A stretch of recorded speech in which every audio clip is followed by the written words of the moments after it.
All right, good afternoon. You're all doing great, managing through all of this content. I've been watching a lot of it. It's a lot to absorb.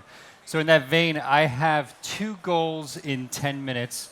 The first is to make all of you look really, really smart at dinner parties. So I'm going to give you like a 5-minute set of tools that you can use to actually explain to people why they should give a shit about all this stuff that all these crazy tech bros keep degenning on. And the second, of course, is to get you all super excited about what we just announced at Abra. All right, and that's so the price of admission is becoming really, really smart at a dinner party. Let's see if we can accomplish that.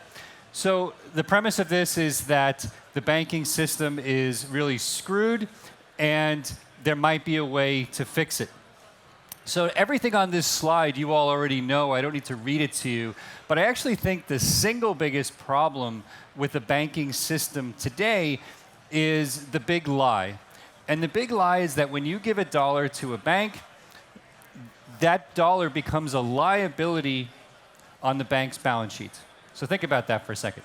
You've effectively lent somebody $1, and they are now going to leverage themselves using the liability they just created.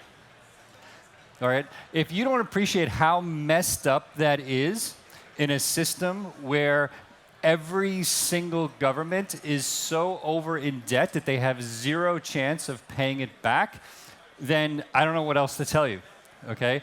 But that is by far the biggest problem with the banking system today. All the problems that are listed here, those are the things on the surface that we see every day. I'm sure you've all tried to send a wire. I'm sure that's always gone incredibly well.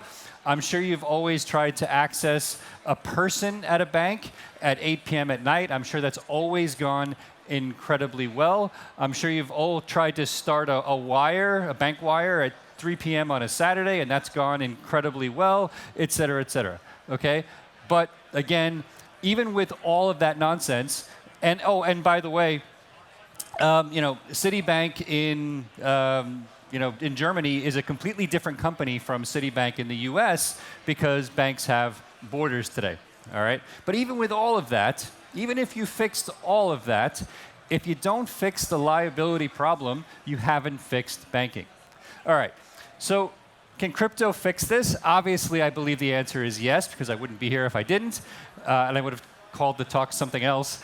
And so I'm going to give it to you now, and then I'll take a step back, and then I'll give you the three tools I promised that will make you all look smart in 5 minutes at a dinner party. We're going to talk about real-world assets, decentralized finance, right? And then this idea of becoming your own bank.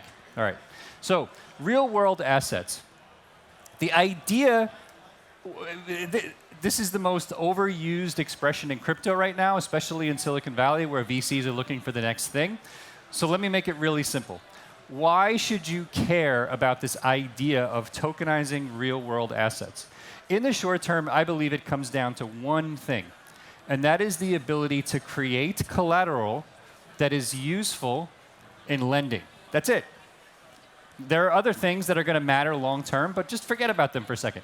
If you can tokenize real estate, if you can tokenize $1, if you can tokenize a treasury, right, you now have collateral that can easily be leveraged and used for a loan.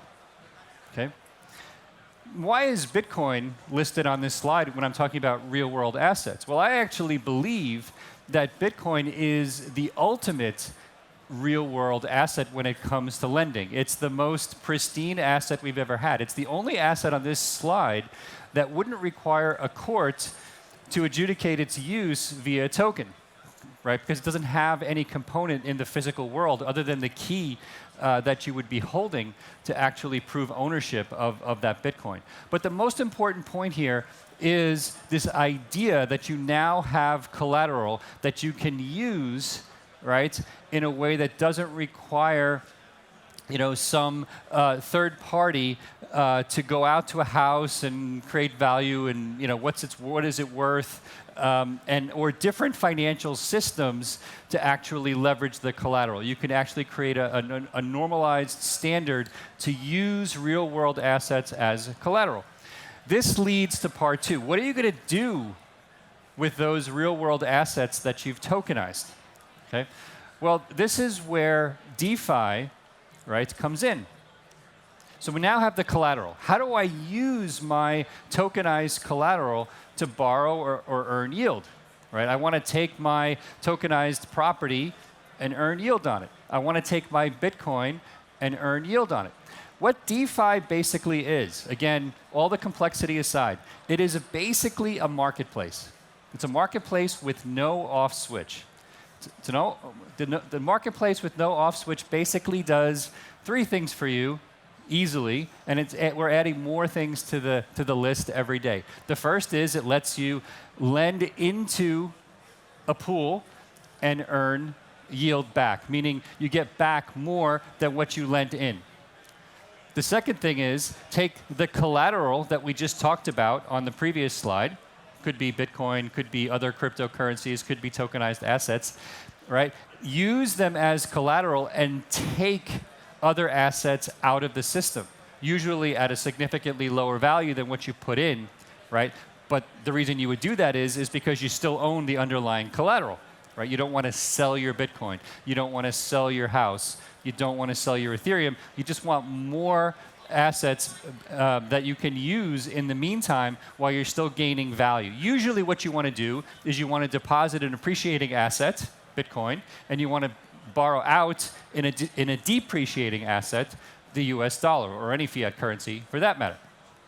Okay? So this marketplace, and then of course the third thing being able to swap between assets, converting one token to another. And this is the DEX component of DeFi that you've all heard about. There's a lot more to it, but if you just think about it that way, it's a marketplace with no off switch that allows me to do those three things. You're going to look really smart.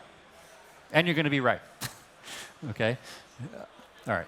So that's number two. And so what is really happening? And if you want to go a step deeper, you don't have to, but if you want to go a step deeper, what's really happening behind the scenes when we talk about this marketplace with no off switch? So this is where we talk about software that's not running on a centralized server, which is what a smart contract is. Okay? All this basically DeFi stuff, decentralized finance, means that we're taking all of the banking services, let's call it a stack of services, the banking stack, and we're reproducing it using this software that has no off switch. That's what we mean by DeFi. So if people say, I don't really understand what DeFi means, I understand that you have a marketplace, but why do they call it DeFi? That's why. It's decentralized software that basically reproduces each component of the banking stack, and there's 100,000 booths out there of people trying to reproduce each component of the banking stack in a different way using DeFi. In particular, what we're trying to do, dozens of companies, is earn yield using DeFi. And what that basically means, again, it's very, very simple. It all sounds complicated because we create fancy terms. You're basically taking a token of type X, Bitcoin, Ethereum, tokenized dollar, tokenized treasury, tokenized real estate. You're putting it into a pool, and when you take it out, you have more than what you started with. Right? If you deposit Bitcoin, you get more Bitcoin out depending upon how long you lent the Bitcoin into the smart contract that I talked about earlier. Okay? That's it. And how is that happening? How am I ending up with more Bitcoin? Because somebody else borrowed that Bitcoin at the same time, not exactly that Bitcoin, but Bitcoin, and then paid interest back into the pool that gave you then your yield back. And of course, the opposite is happening if they're borrowing. They're paying the interest on the loan, okay? So that's part two, right? The third part is, and I think this is the most important part to dealing with the banking system. This is that part about how do I address the fact that we're all basically liabilities on a bank's balance sheet, right? That's the part that if we can fix that, I think we have paradise when it comes to money.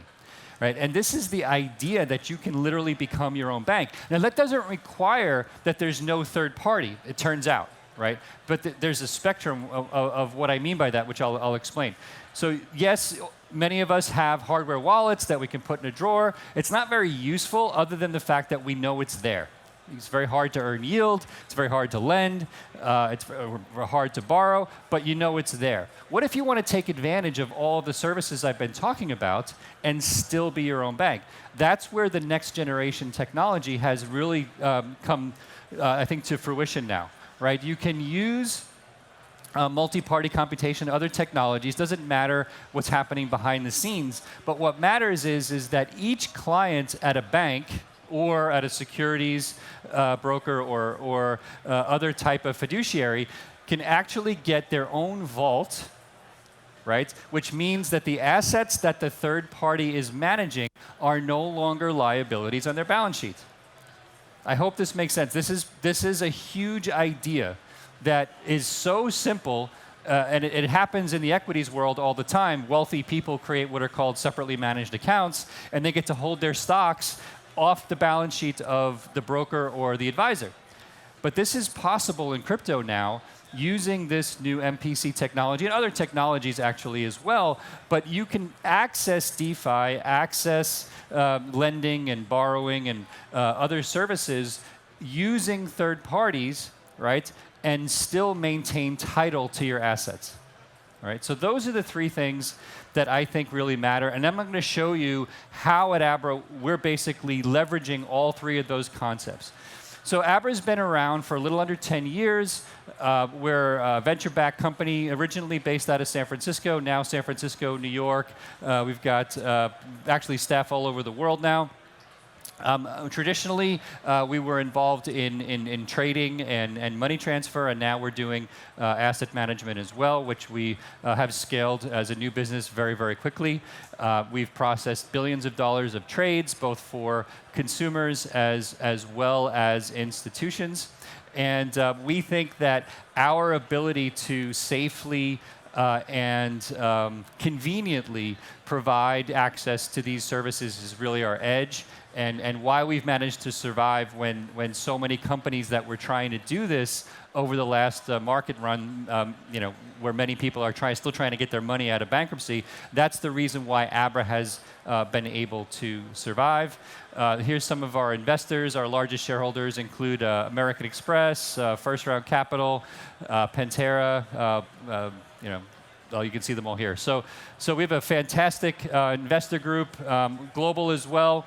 All right, so Abra basically has two lines of business. We have a wealth management business, and we announced yesterday that we were the first company in the United States to just receive SEC approval to launch separately managed accounts globally, the United States based, but we're launching it globally to access DeFi, yield, lending, staking, it's borrowing, et cetera, et cetera. So again, that means, vis-a-vis what I was talking about before, that you now have a way to access yield and borrowing and investing in crypto that is not a liability to the third party's balance sheet. Okay? This is the first time that a company is legally able to do that in the United States that's not a bank. Okay? And then on the trading side, if you have a hedge fund, crypto ATM network, a mining company, we process transactions through our prime broker, which is the second piece of our business for all of the largest institutions in the world, including some of the new US ETFs, and to the tune of billions of dollars. We're one of the few companies in the world that can do post-trade settlement, so you can actually get credit in order to trade with. So if any of that is of interest to you, and feel free to use all the party tricks that you just learned to look smart at dinner parties. But if you want to learn more, you can send an email or sign up at abra.com, and we'll get back in touch. Thanks for your time, and really have a great week, and stay dry. All right. Thanks, everyone.